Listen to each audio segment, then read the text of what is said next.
वक्त रहता नहीं कहीं टिक कर, आदत इसकी भी आदमी सी है। शादी बारातों में परफॉर्म करना, उबड़ खाबड़ रास्तों पर खुद अपना ट्रॉली बैग लिए हुए चलना, अनजान लोगों के साथ रील्स बनाना। राहुल रॉय एक ऐसा नाम जिसने अपनी पहली ही फिल्म से तहलका मचा दिया था। लड़कियां उनकी अदाओं पर फिदा हो गई थी।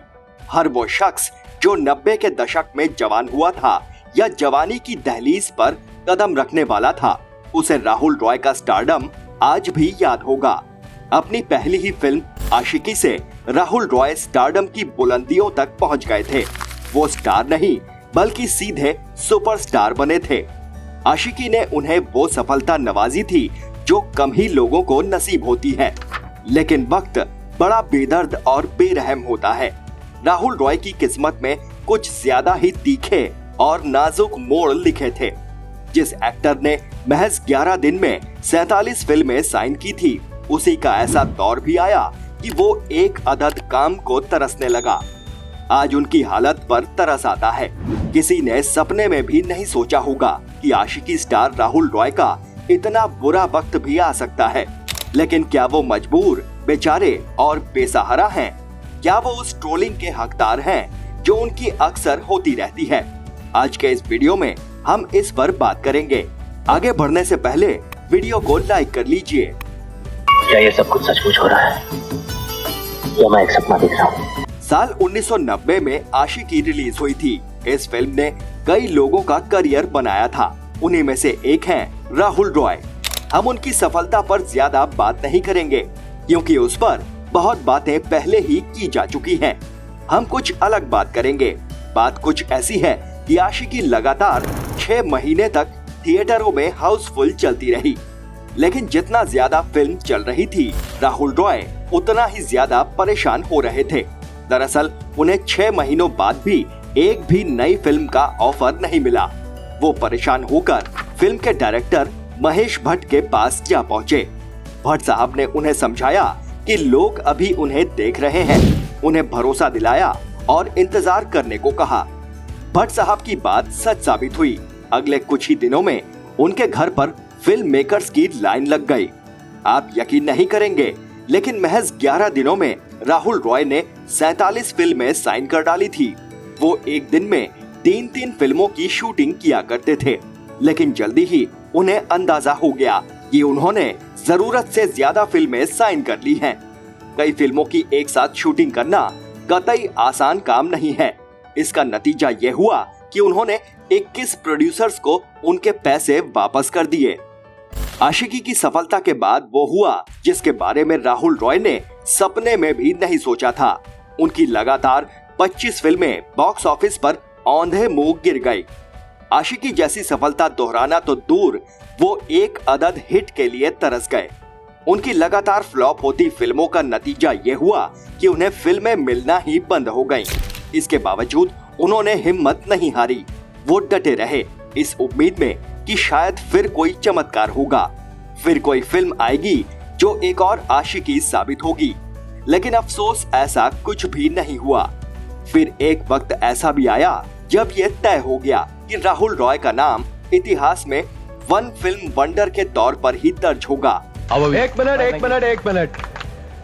इस बाजीगर से तो हर किसी को आशिकी हो जाएगी। राहुल रॉय के वर्तमान हालात को समझने के लिए हम बिंदुवार कुछ बातों को समझते हैं। क्या राहुल रॉय एक अच्छे एक्टर हैं? ये वो मुद्दा है जो शायद राहुल रॉय के फैंस को अच्छा ना लगे, लेकिन सच्चाई से मुंह नहीं मोड़ा जा सकता। इसमें कोई दो राय नहीं कि आशिकी जबरदस्त हिट फिल्म थी, लेकिन ये भी सच है कि राहुल रॉय इसकी इकलौती वजह नहीं थे। इस फिल्म की सफलता की सबसे बड़ी वजह थी उसका म्यूजिक। आशिकी के बाद आई उनकी तमाम फिल्मों में उनकी एक्टिंग की खूब आलोचना हुई थी। अगर वो एक अच्छे एक्टर होते तो उनकी लगातार 25 फिल्में फ्लॉप न होती। उनकी खराब एक्टिंग और फिल्मों के गलत सिलेक्शन ने उनका करियर बर्बाद कर दिया। ज्यादा सफलता कभी कभी दिमाग पर भी हावी हो जाती है, जैसा मुकेश खन्ना के साथ हुआ। उन्हें भीष्म पितामह और शक्तिमान के किरदार में इतनी सफलता मिली कि वो उन्हीं किरदारों में घुस गए। आज वो उससे बाहर निकलने को तैयार ही नहीं है। ऐसा ही राहुल रॉय के बारे में कहा जा सकता है। उनका हेयर स्टाइल और अंदाज आज भी आशिकी वाला ही दिखता है। फैमिली लाइफ में झटके। राहुल रॉय का करियर तो बर्बाद हो ही चुका था। फैमिली लाइफ में भी उन्हें सुकून नहीं मिला। उन्होंने साल 2000 में मॉडल राजलक्ष्मी खानविलकर से शादी की थी। राजलक्ष्मी इससे पहले एक्टर समीर सोनी से तलाकशुदा थी। शादी के 14 साल बाद राहुल रॉय का अपनी पत्नी से तलाक हो गया। दोनों के कोई बच्चा भी नहीं था। तलाक के बाद वो एक बार फिर से पूरी तरह अकेले हो गए। Brain stroke. राहुल रॉय अपनी लाइफ के बेहद बुरे दौर से गुजर रहे थे, लेकिन वक्त अभी उन्हें और बुरे दिन दिखाने वाला था। साल 2020 में Rahul film LAC live the battle in Kargil की शूटिंग कारगिल में कर रहे थे। वहां मौसम इस कदर खराब हुआ कि राहुल की 4 दिन की शूटिंग 10 दिनों तक चलती रही। लेकिन राहुल इतने खराब मौसम को बर्दाश्त नहीं कर पाए और वहीं उन्हें ब्रेन स्ट्रोक हो गया। उन्हें फौरन श्रीनगर अस्पताल ले जाया गया। फिर वहां से एयरलिफ्ट करके मुंबई के नानावती अस्पताल में भर्ती कराया गया। स्ट्रोक ने उन पर बहुत बुरा असर डाला। उस वक्त उनकी माली हालत बहुत तंग थी। हालात इतने बुरे थे कि उनके पास अस्पताल का बिल चुकाने तक के पैसे नहीं थे। ऐसे बुरे वक्त में उनके लिए मसीहा बनकर आए सलमान खान। सलमान ने खुद राहुल रॉय को फोन किया था और पूछा था कि क्या वो कुछ मदद कर सकते हैं, जिसके बाद सलमान ने उनके सारे पेंडिंग बिल खुद भर दिए थे। यह खुलासा खुद राहुल रॉय की बहन ने एक इंटरव्यू में किया था।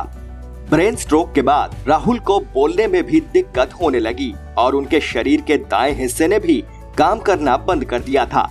इस मुश्किल वक्त में उनकी बहन और जीजाजी ने उनकी देखभाल की। वक्त के तमाम बेरहम थपेड़ों के बाद भी राहुल रॉय ने हार नहीं मानी। अपनी मजबूत इच्छा शक्ति के चलते वो इस बीमारी से भी उबर गए। ठीक होते ही उन्होंने एक बार फिर अपने कदम एक्टिंग की तरफ बढ़ा दिए। साल 2023 में वो वाक और आगरा जैसी फिल्मों में दिखाई दिए, लेकिन बॉलीवुड में काम मिलना इतना भी आसान नहीं है, फिर चाहे वो गुजरे जमाने का सुपरस्टार ही क्यों ना हो। राहुल रॉय अब भी काम कर रहे हैं। जो मिल रहा है वो कर रहे हैं। पैसा हर किसी के लिए जरूरी है, लेकिन राहुल रॉय के लिए पैसे के साथ लगातार काम करते रहना भी जरूरी है। काम करते रहने से उनका दिमाग एक्टिव रहता है और राहुल रॉय ने खुद कहा है कि वो काम इसलिए करते हैं ताकि उनका दिमाग एक्टिव रहे। क्या हुआ अगर वो शादियों में परफॉर्म कर रहे हैं? क्या हुआ अगर वो अनजान लोगों के साथ रील्स बना रहे हैं? है तो काम ही। कोई काम छोटा या बड़ा नहीं होता, काम तो काम होता है। वो कोई चोरी तो नहीं कर रहे हैं, भीख तो नहीं मांग रहे हैं। लोग बेवजह ही उन्हें ट्रोल कर रहे हैं।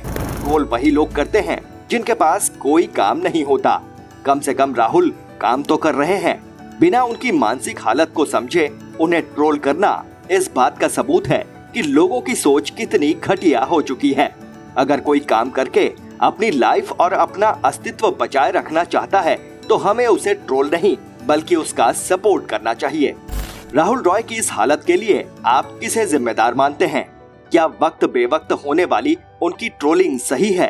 अपनी राय कमेंट बॉक्स में जरूर लिखें। अगर वीडियो आपको अच्छा लगा हो तो प्लीज इसे लाइक करें और ज्यादा से ज्यादा शेयर भी करें। चैनल पर नए हैं तो प्लीज इसे सब्सक्राइब करें और नोटिफिकेशन बेल जरूर दबा दें। मिस्टर झक्कीलाल आपसे फिर मिलेंगे एक नई फिल्मी झक के साथ। तब तक के लिए नमस्कार।